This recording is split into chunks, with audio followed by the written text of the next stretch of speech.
on the line. But hold it steady right there while we hit it. Don't you reckon that I ought to get it? Working, trying to make Omega my home. Jason Wagner, 48 years old, came to Omega in December 11th, 1983, 11 p.m., cold night. Had 5 line brothers. My ace was Charles Jenkins. Deuce was Ron Fontaine. Doug Ware was my Trey. I was the 4. Carlin Jackson was our 5, and Philip Anderson was my 6. We started out as the 10 steps from hell, and we crossed as the 6 degrees of death.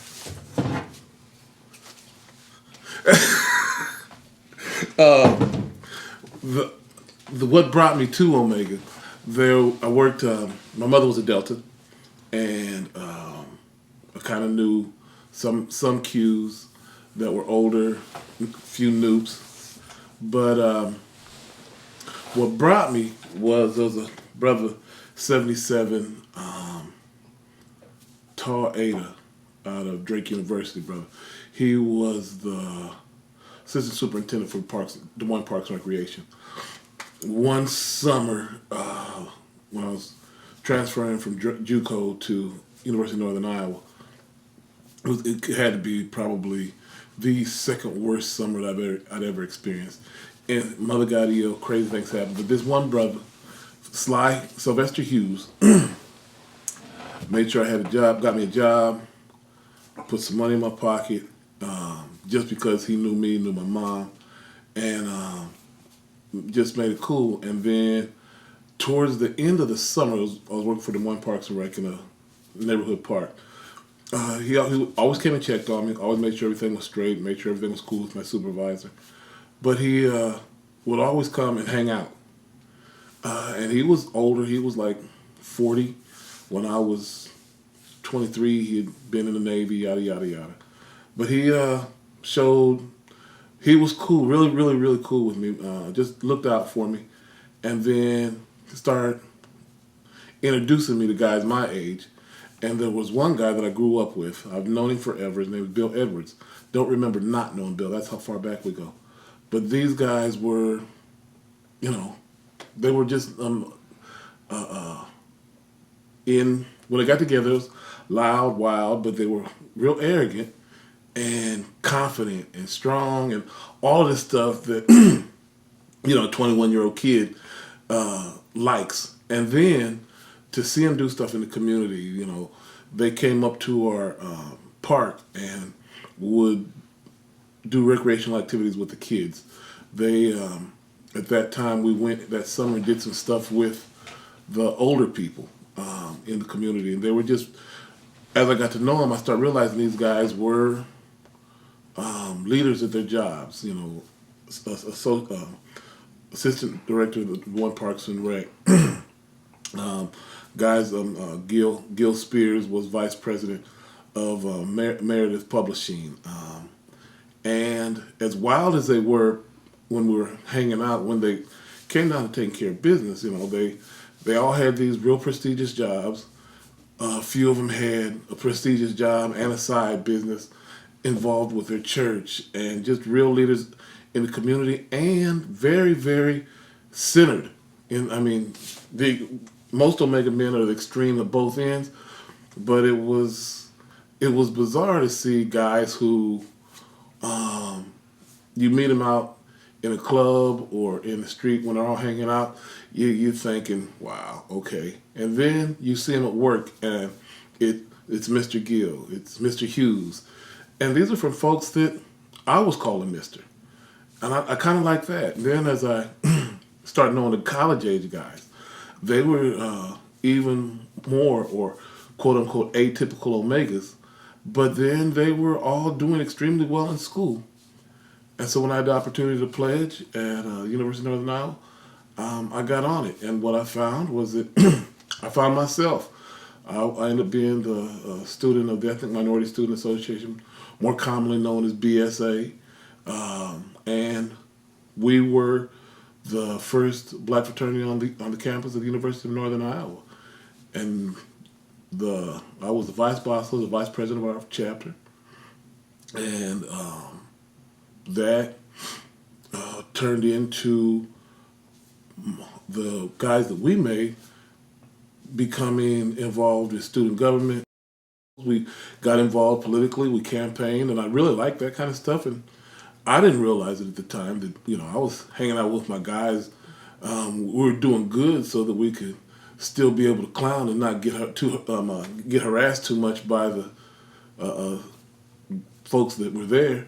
But these guys are now Carl Boyd is a successful attorney in Chicago, Illinois.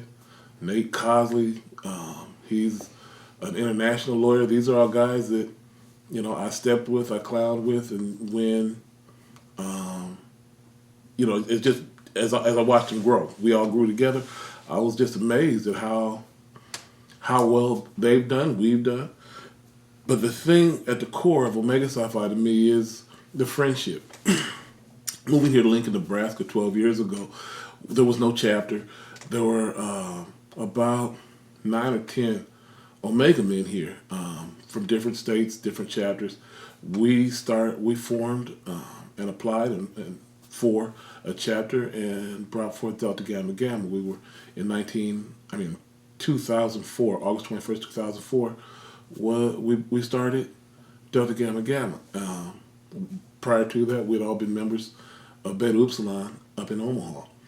But the bond has been extremely enjoyable for me. My father-in-law, who lived with us the last 7 years of his life, as he got frail and older, it was the bros, Dr. DeAndre Ori, Dr. Leon Caldwell, would come through and sit with Pops so that Charlotte and I could go take a break. If we went out of town, Dwight, Ori, Leon would come through to make sure Pops ate, take him to doctor's appointments if we were out of town. The bond of Omega is the thing that is the most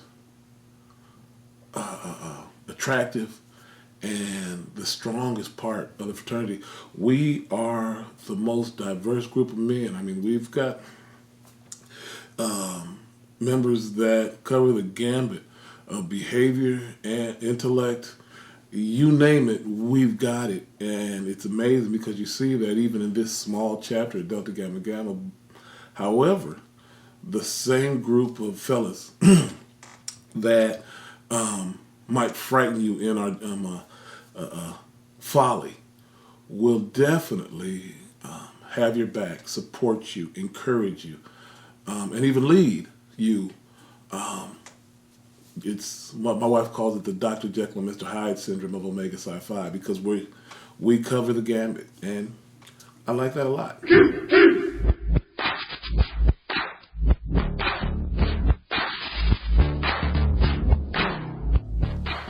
My name is Dominic Witherspoon. I came into the folds of the fraternity on August 3rd, 2005. I was on the first line of the Delta Gamma Gamma chapter of Lincoln, Nebraska. My line brother's name is Rodney Smith. He was the ace and I was the deuce. We pledged together even though we had an age difference. I think I was about 10, 12 years older than he was at the time. But to this day, we still keep in touch. He's in Baton Rouge, Louisiana now, working with State Farm. I came into the fraternity for many reasons. The main one is I associated with a lot of men of the fraternity. One that probably the most important to me is my oldest brother, John Outlaw. He's been in the fraternity since 1988, and he had a big influence on me.